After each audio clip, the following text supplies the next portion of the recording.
السلام علیکم۔ وصیت بنام میکا۔ نئی دلہن نے میکے آتے ہی کہا کہ وہ کسی صورت واپس سسرال نہیں جائے گی۔ باپ نے چھٹتے ہی گال پہ تھپڑ جڑ دیا۔ بکواس کرتی ہو، میری عزت کا جنازہ نکلواؤ گی؟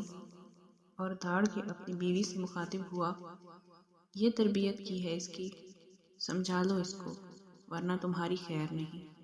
باپ غصے سے بڑبڑاتا ہوا باہر نکلا تو اتھرے بیٹے بھی اس کی تائید میں ماں اور بہن کو گھورتے ہوئے باہر نکل گئے۔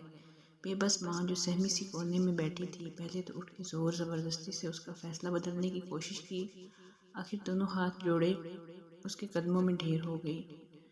خدارا مان جاؤ، اب وہی تمہارا گھر ہے، مرو یا جیو، وہاں سے تمہارا اب جنازہ اٹھے ورنہ تمہارے ابا اور بھائی تم سمیت میری بھی جان لے لیں گے۔ وہ رونے لگی۔ مجبور بیٹی سر جھکا کے واپس سسرال چلی گئی۔ کئی دن گزرے، کوئی رابطہ نہ ہوا۔ ایک رات دیر سے فون آیا، کمبخت تمہاری کچھ نگل کے مر گئی ہے۔ ماں کلیجہ پیٹ کے روئی، ہائے ظالموں نے میری پھول سی بچی کو مار دیا۔ باپ اور بھائی غم و غصے سے تھر تھر کانپنے لگے اور سب مل ملا کر لاش وصول کرنے جا پہنچے۔ یہ قتل نہیں، خودکشی ہے۔ اگر معاملہ گھر برادری سے باہر گیا تو بدنامی لڑکی کی ہوگی، بات اس کے کردار پہ آئے گی اور پھر آپ کی تربیت پہ۔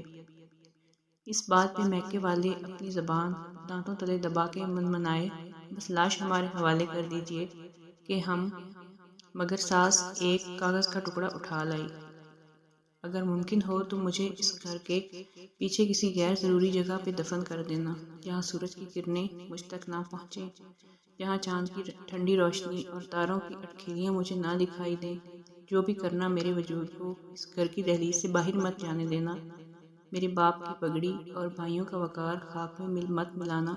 میری ماں کو مزید اذیت نہ دینا۔ فقط عورت، ایک ہی عورت تھی جو دھاڑے مار کے روئی، اور وہ تھی ماں، کیونکہ لاش ہی لاش کا دکھ سمجھتی ہے۔ مزید اچھی ویڈیوز کے لیے ہمارے چینل کو سبسکرائب کریں۔